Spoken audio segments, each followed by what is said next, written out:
everyone, today's video is about the quadratic formula, but in a very different way than you've learned about it. So I won't be showing you how to plug in certain values to find x. Instead, I'll be showing you where this equation is derived from. And I think that's much more important because this way we know that we're not just subconsciously filling in numbers, but instead we know that we're actually solving for x with a simplified algebraic expression of a whole procedure that takes place. And this procedure could be either by factoring, which means taking c and finding two factors that add up to get b, and then using those two factors to find x, or we could use the procedure of completing the square. And completing the square also involves using factors, but it works for both equations where c has two factors that add up to give b, and where c does not have two factors that will add up to give b. So that's why the quadratic formula is based on completing the square, simply because it works for two types of equations where this rule applies and it does not apply to. Okay, so as always we begin with the standard form equation. This is what we know about the parabola. Now, in order to simplify it, I'm going to divide the coefficient of the first term by a, and since I do something here, I have to do it to all of the other terms as well. So great, we don't have ax squared, we just have x squared, so it's a little bit more simplified. Now we can get on to completing the square. So as I said, completing the square works for both types of equations, so we don't really care about c. We care about the value of b more. We take the value of b, which now is actually b divided by a instead of b itself. And then we split it into two parts. I end up with b divided by 2ax plus b divided by 2ax. And the value of our equation has not changed yet, though it's about to, because here I have to add in some sort of value that will help me complete the square. And in order to do that, I'll take my factor, which is b divided by 2a, and I'm going to square it, and I'll add it into the equation.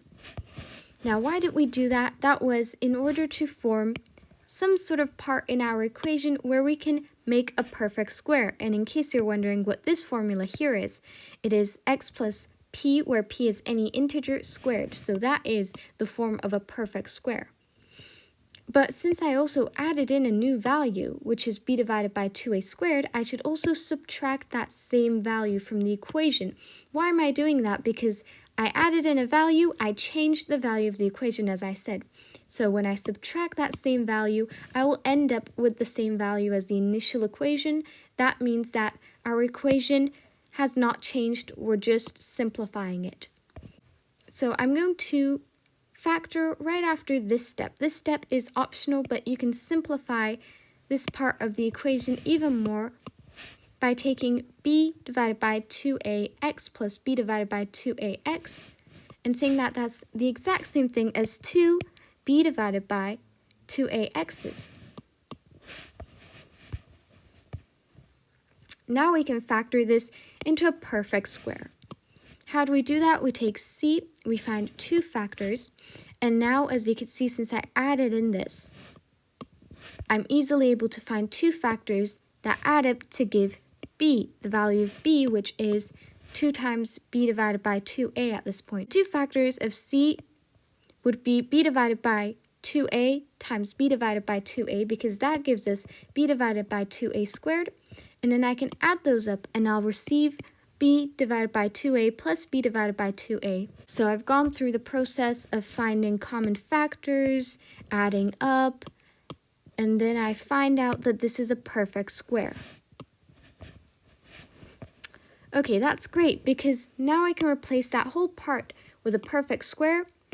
I still have this this value being subtracted so that there's still the same value as it was at the beginning of the video. So this is in the most simplified form already. That's why our next steps will just require some additional steps that will help us bring x to the other side of the equation. And why are we trying to do that? Because if we bring x to the other side of the equation, or maybe we just leave it on this side and we bring all of the other terms on the other side, that will allow us to solve for x which is technically what the quadratic formula is. It is an equation where you have x on one side and then the whole algebraic expression on the other. I'm going to begin by bringing the last term to the other side. I'm going to subtract c over a from both sides.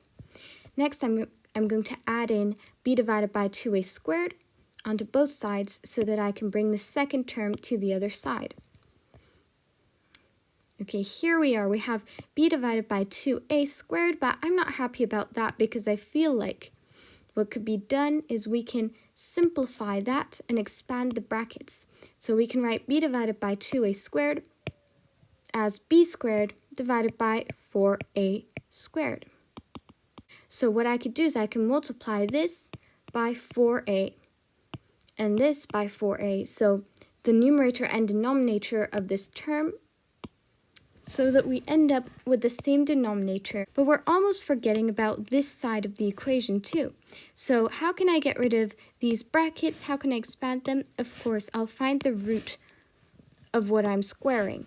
So if I find the root of both sides, I've already taken the root of this, and it becomes something like x plus b divided by 2a. And then on the other side, when I take the root, it will either be plus or minus, and then b squared minus 4ac over 4a squared. Okay, final steps. We're going to bring this term to the other side. We're going to subtract it from both sides, and we'll end up with x equals minus b over 2a plus or minus, and then that whole expression inside the root. And then, guys, what we could do is we can bring out this 4a squared outside of the root sign, simply because we know that the root of 4 is 2 and the root of a squared is a, right? So we could say that instead of dividing this by 4a squared, we're dividing it by 2a. And when we do that, it's really helpful because then we notice that minus b has the same denominator as root b squared minus 4ac. So what we could do is bring minus b on top of the same denominator as well. And that is our quadratic formula. I hope this video was helpful, and I hope you'll be more inspired to look up more derived formulas and how they're derived. See you in the next video.